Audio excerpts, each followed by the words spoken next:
Hi, and welcome to 8.1a Work 1. 8.1b will be a continuation of the idea of work. All right, so number 1 says the total work done in lifting a typical high school physics textbook a vertical distance of 0.1 meters is approximately what? Now they give you 0.15, 1.5, 15, and 150 joules as answer choices. You should be able to, it says approximately, so it's an estimation type question. You don't technically have to do a calculation for this. If you remember in class, all right, so the idea is we have a textbook here, and we want to lift it zero point 0.1 meters, which is about 10 centimeters. Now in class, we told you that there's an apple, and it takes about 1 joule of energy to lift an apple above your head. To lift it 1 meter above your head, it takes about 1 joule. Now, this is less distance. And if you'll remember, work is equal to force times the distance. So since it's less distance, there should be less work involved. So it should be less than 1 joule. However, so you would think that maybe it'd be 0.15, but it's not. Because compare the mass of an apple and a physics textbook. Which one has more mass? Which one requires more force to lift? Again, it's an approximation question. You should know that the textbook has a lot more mass than the apple does. So even though you're going less distance, you're exerting more force. And the two pretty much kind of cancel each other out. If you're approximating it, it should be around 1 joule of energy. It should be around the same. Now, the closest one is 1.5 joules, which is the correct answer. If you look at A and C, A is a lot less than 1 joule. It's 0.15. And C is 15 joules. That's way too much. So that's how you do the approximation method. If you didn't want to approximate, if you didn't remember the idea that, okay, lifting an apple above my head is about 1 joule, how else can we do this? We can assign values to these, to this situation here. The textbooks, the mass of the textbook is about 1 kilogram. And to get the numbers to work out, let's estimate that it's 1.5 kilograms. In order to, and we're lifting at 0.1 meters, we want to use the we want to use the work formula. So we need to know what the force being exerted is, and we just estimated what the mass was.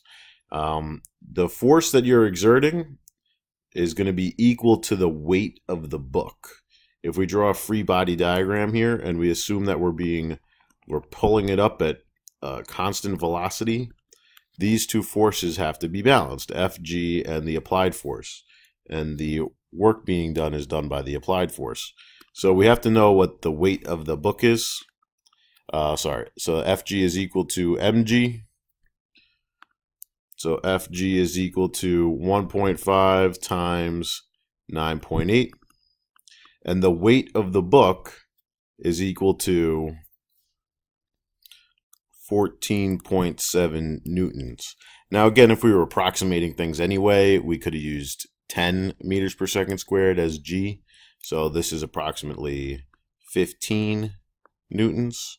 And when you plug in this force that we're applying, the 15 newtons, in order to overcome the gravitational force, you have 15 times 0.1 meters, which is 1.5 joules. So you either way, you're going to have to approximate something because they don't tell you enough information in the problem. This is just the distance. So you could either approximate, well, this is about 1.5 kilograms or 15 newtons, and then you plug that in there. That's the piece of information that you're missing.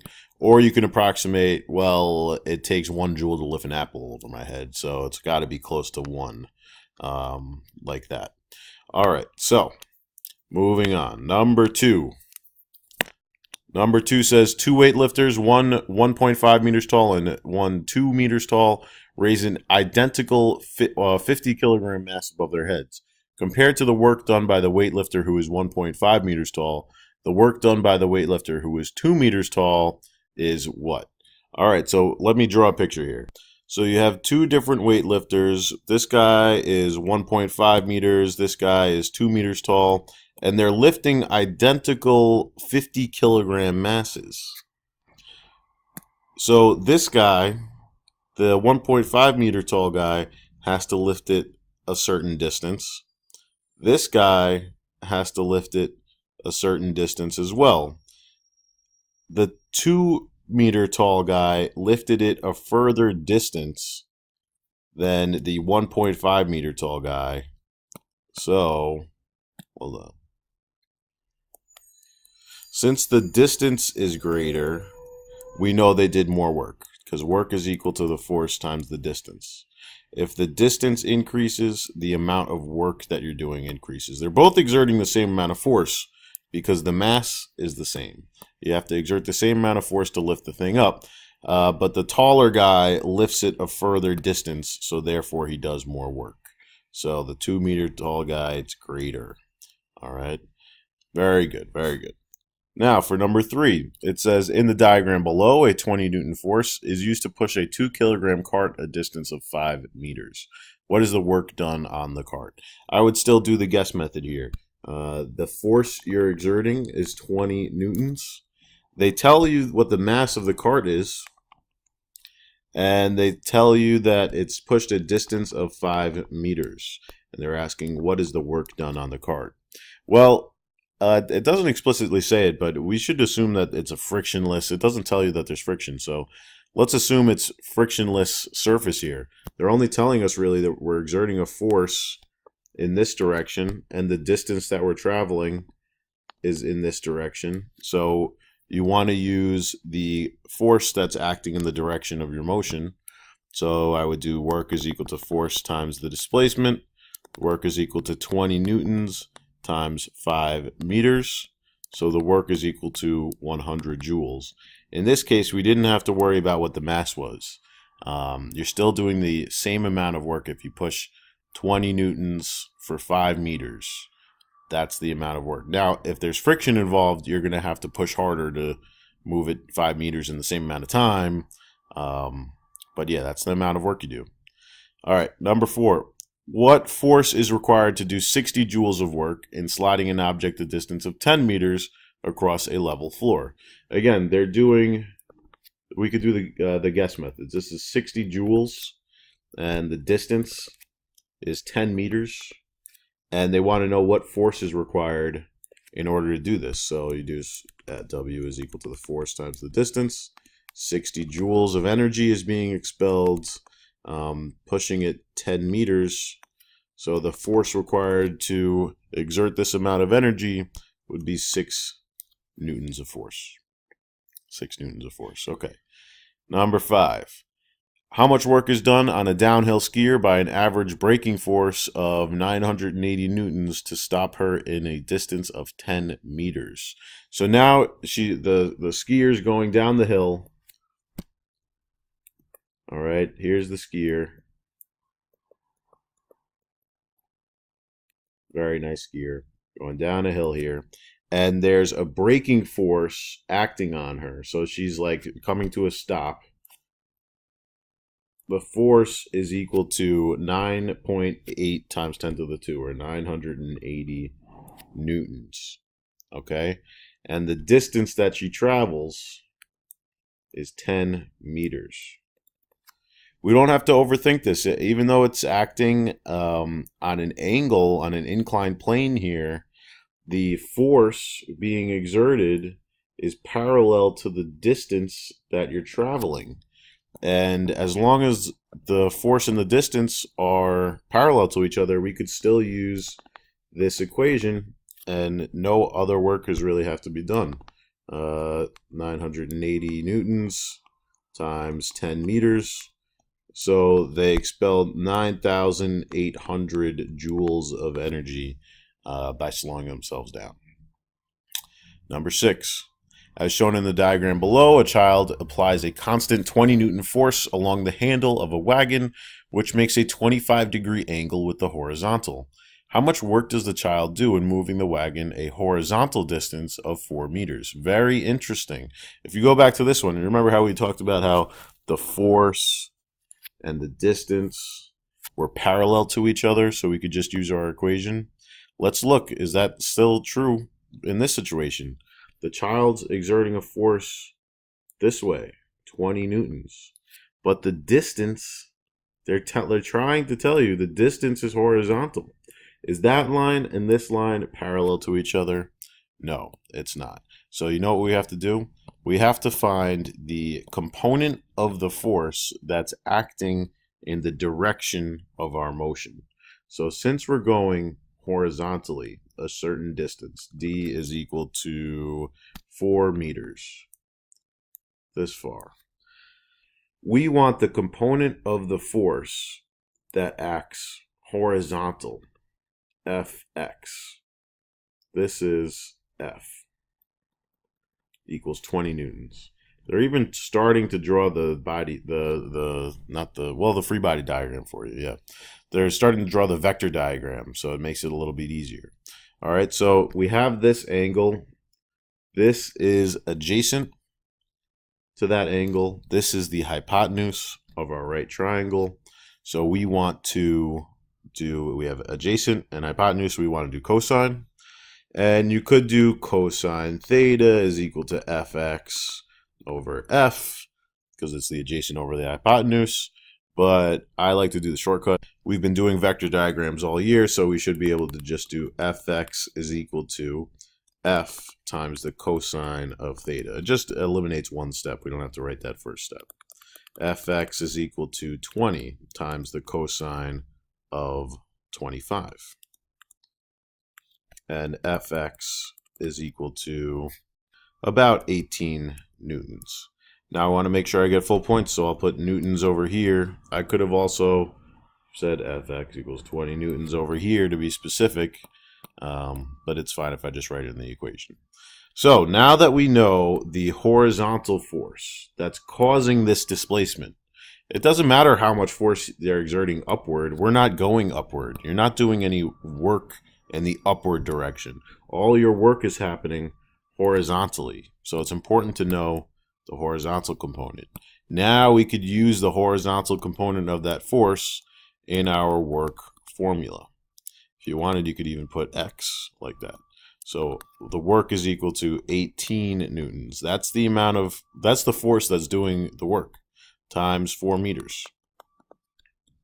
So the work done is 72 joules. All right. Number 7, a 60 kilogram student climbs a ladder a vertical distance of 4 meters in 8 seconds. Approximately how much total work is done against gravity by the student during their climb? This is a big hint right here, against gravity. So if the student is trying to go upward, all right, a distance of 4 meters, they have to exert a force. They have to like pull themselves up the ladder. So what is the force that they're exerting, the applied force, as they go up the ladder? And notice, again, these two directions are parallel to each other, so we could use our work formula. But we have to figure out what the force is. They tell us the mass of the student is 60 kilograms. If they had more mass, they would have to exert more force. And they tell us even that the time, it takes 8 seconds. And again, the distance is 4 meters. Well, we want to know how much force are they exerting. In order to know the applied force, we have to figure out what the weight is, because those two things are going to be equal to each other. Unless it says you're accelerating up that they're getting faster and faster and faster, where the applied force is greater than that, or they're slowing down, we can assume that these two forces balance each other out. They're going up the ladder at a constant speed. So let's figure out what Fg is. Fg is equal to the mass times the gravitational field strength. So the mass is 60 kilograms and 9.8. I didn't write it on the side. You could call it newtons per kilogram. I just said gravitational field strength instead of meters per second squared, acceleration due to gravity. And 60 times 9.8 is 588 newtons. So gravity is pulling down with 588 newtons. You have to exert an upward force of 588 newtons in order to go up at constant speed. So we can approximate that they're exerting a force of 588 newtons the whole time. So the work done is equal to the force times the displacement, 588 times the distance, 4 meters. So the work done is 2,352 joules. All right, so there was this added step where you have to figure out what the weight is because the weight is equal to the applied force. Interesting question. Interesting question. All right, number 8. Through what vertical distance is a 50 Newton object moved if 250 joules of work is done against the gravitational field of Earth? So this is the situation. They're telling you it's a 50 Newton object. They're telling you not the mass, they're telling you the weight. So Fg is equal to 50 newtons. Actually, this one is technically a little bit easier than the previous one because in the previous one we had to find the weight first. In this question, they're actually just telling you what the weight is. They tell you straight out it's 50 newtons. You don't have to do Fg is equal to mg. All right, and they're asking through what vertical distance. So if you know Fg is 50 newtons, you know you're lifting this up with 50 newtons, and the work done is 250 joules, and they want to know what the distance is that you're moving it upward. So now that we know Fg is 50 newtons, we know the applied force is 50 newtons. Just do W equals Fd.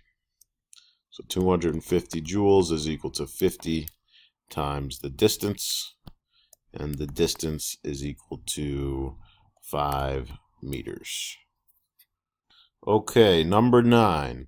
A box is pushed to the right with a varying horizontal force. The graph below represents the relationship between the applied force and the distance the box moves. What is the total work done in moving the box 6 meters? So here's 6 meters on the graph. And this is representing the force being applied. So if we have our box and it's moving along the ground, we start by exerting a force of 6 newtons. And we do that constantly over a distance of 3 meters. After the 3 meter mark right here, what happens to the force? The force is no longer 6 newtons. So now, I don't know why I drew a different size. The force decreases. It's less than, all you could really say like this is that it's less than 6 newtons without doing some calculus to describe that. It's not equal to 6, it's just less than 6 for another 3 meters. But, you know, without doing calculus, we'd have to do the force as it decreases for every little meter. At this position we know it's 3, so that's good, and it's halfway between 3 and 6. But everything else, you have to kind of approximate it. But look what I just did. This is calculus right here, guys. This is the area of a triangle. This is what we need to figure out. We're not doing W is equal to FD. Nope. We're doing the area under the curve. That's how I would figure this one out. And so we have this, and we have the area under this curve as well. Yeah, we could just do W equals FD for the first 3 meters. It would be the 6 newtons times 3 meters, and that gives you 18 joules of force. So we could predict that this is going to be 18 joules. But what about in this situation over here? Oops. Didn't mean to do that. What about in this situation? All right, we can't just do 6 times 3 because it's no longer 6. It's always less than 6. It's decreasing. So what do we have to do is a little bit of area formula. Why area? Well, if you look at this, this is the length of the square, and this is the width of the square, the length of the square is force, the width of the square is distance.